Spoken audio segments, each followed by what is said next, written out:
Question 1. At the beginning, when Calvin speaks of the gods of those peoples, what issue is he addressing? Answer. He aims to show that the core of the danger does not lie in distance, but in whether something deviates from the truth that God has already revealed. Whether those gods come from neighboring nations or from lands far away, if they stand in opposition to revealed truth, they are equally deadly. Question 2. Why does Calvin stress that we must rest in known truth and close our ears to falsehood? Answer. Because true faith is not about constantly experimenting with possibilities, but about standing securely in the truth God has clearly revealed.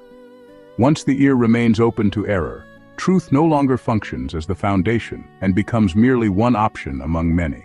Question 3. Why does Calvin specifically mention that those who are near influence one another? Answer. He points to a reality of human life. People inevitably shape one another through close association. Error rarely arrives suddenly. It seeps in gradually through daily interaction.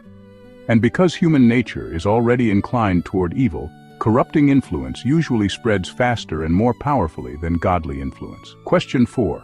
Why was this especially dangerous for Israel? Answer. Because Israel was surrounded by idolatrous nations. Without God's strict boundaries, they would easily imitate surrounding cultures in daily life, customs, and religious practices, ending up outwardly harmless in appearance, yet inwardly having turned away from God. Question 5.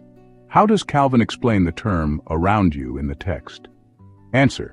He explains that this term cuts off every excuse for compromise. Israel was not merely different from one particular nation, but from all the nations surrounding them. No matter which direction they looked, there was no religious model they could legitimately imitate. Question 6. Why does Calvin go on to mention nations far from you? Answer. Because temptation does not come only from what is familiar, but also from what is distant and novel. People often develop misplaced admiration because of distance, nurturing unnecessary curiosity toward the unknown, and are therefore more easily drawn away. Question 7. How does Calvin view human curiosity?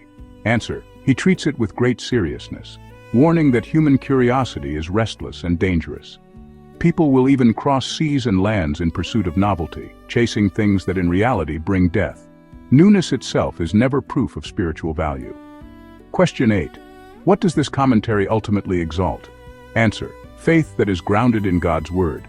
This faith stands above every nation's customs, systems, rituals, and traditions, no matter how ancient or attractive they may appear.